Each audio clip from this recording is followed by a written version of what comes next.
முழு விவரங்களோடு இணைகிறார் நமது செய்தியாளர் ரமேஷ்குமார். வணக்கம் ரமேஷ்குமார், இது தொடர்பான முழு விவரங்கள். மறைந்த ஜார்க்கண்ட் மாநில முன்னாள் முதல்வரும் ஹேமந்த் சோரனின் தந்தையுமான ஷிபு சோரனின் உடலுக்கு பிரதமர் மோடி நேரில் சென்று மலர் வளையம் வைத்து அஞ்சலி செலுத்தினார். குறிப்பாக ஷிபு சோரன் அவர்கள் உடல்நலக் குறைவு காரணமாக இன்று காலை காலமானார். அவர் அனுமதிக்கப்பட்ட சர் கங்காராம் மருத்துவமனையிலேயே அவரது உடல் சில தலைவர்களின் அஞ்சலிக்காக வைக்கப்பட்டிருக்கிறது.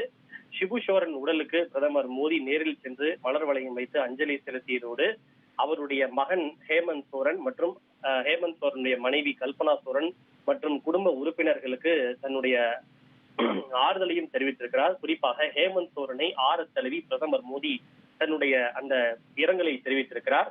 இது குறித்து கருத்து தெரிவித்துள்ள பிரதமர் மோடி ஷிபு சோரனின் குடும்பத்தினரை சந்தித்து தன்னுடைய உணர்வு பூர்வமான அஞ்சலி செலுத்தியதோடு ஆறுதலையும் தெரிவித்ததாக பிரதமர் மோடி குறிப்பிட்டிருக்கிறார்.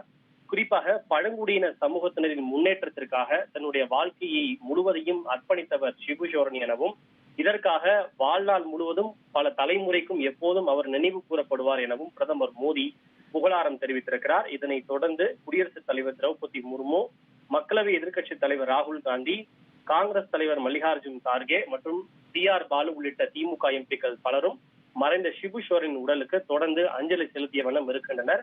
இன்று மாலை அவரது உடல் டெல்லியிலிருந்து ஜார்க்கண்ட் மாநில தலைநகர் ராஞ்சி இருக்கக்கூடிய ஹேமந்த் சோரன் இல்லத்திற்கு இறுதி மரியாதைக்காக எடுத்துச் செல்லப்பட உள்ளது.